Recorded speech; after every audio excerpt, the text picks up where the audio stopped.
According to the article of Aleksandr Kharichev, head of the Department for Supporting the Activity of the State Council at the Russian presidential administration, a citizen of the future Russia is proud of his country, influential and in demand, financially secure, free within the framework of certain rules of the dormitory. However, the members of the opposition assure that only representatives of the authorities, security forces and propagandists close to the Kremlin have all these benefits in today's Russia. An example of this is the detention at rallies, the persecution of independent media as well as those who do not agree with the Kremlin's policy.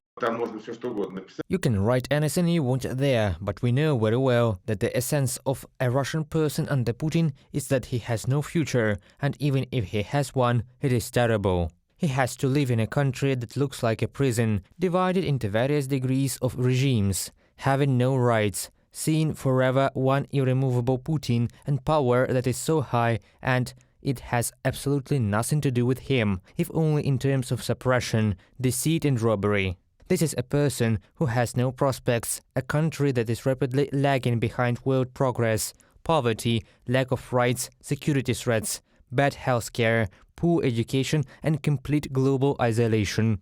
Half-destroyed houses, lack of asphalt, and open sewerage right on the streets are the realities in which Russians live in the hinterland. Looking at the views of Arkhangelsk, it is impossible to talk about material support and pride in the country. People live in this house, that is, this one has not yet collapsed, but that house has collapsed, and at the same time it can be seen that it has collapsed naturally, and no one even cleared it up. And this is Vorkuta. Local landscapes differ little from other cities of Russia forgotten by the central government. This is what it looks like from the yard. It's creepy to walk here. It hurts to see how it is all decaying. At the same time, Aleksandr Kharichev in his article calls Russia a Firebird country. Experts assure faith in a brighter future is what the Kremlin has been trying to retain power with by feeding Russians with promises for more than a decade. The passage is, yes, now we have problems. Yes, now we have a deterioration. But we will definitely recover. We will be strong. The main thing is to live by this faith. We remember the Soviet times when people first believed in communism. Then they built socialism with a human face and everything else. It's all for the future. In fact, the good life in Russia here and now is not welcome. A good life here and now can only be for Putin, for his inner circle, for pocket oligarchs, for the security forces. Maybe, but this is 2 to 3% of the population of the entire country. The main value for the government, as it was stated in the article, is trust in the institutions of power. Trying to earn this trust, Russian officials sometimes show concern for citizens. They install the so-called platforms for laundry to wash their clothes in poor regions where people do not even have washing machines in their homes. 250,000 Russian rubles are spent from the city budget on a wooden structure.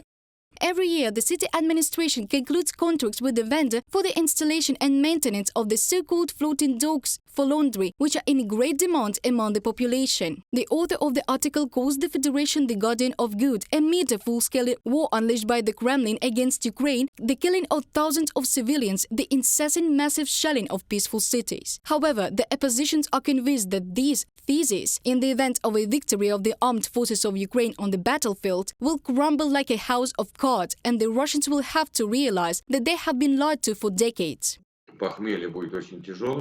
The hangover will be very heavy, bloody, mind-bending. We have now heard the conclusions of some psychiatrists, scientists and psychologists, and they say that this upheaval of consciousness, which will inevitably happen, it can even lead to suicides, to suicidal cases.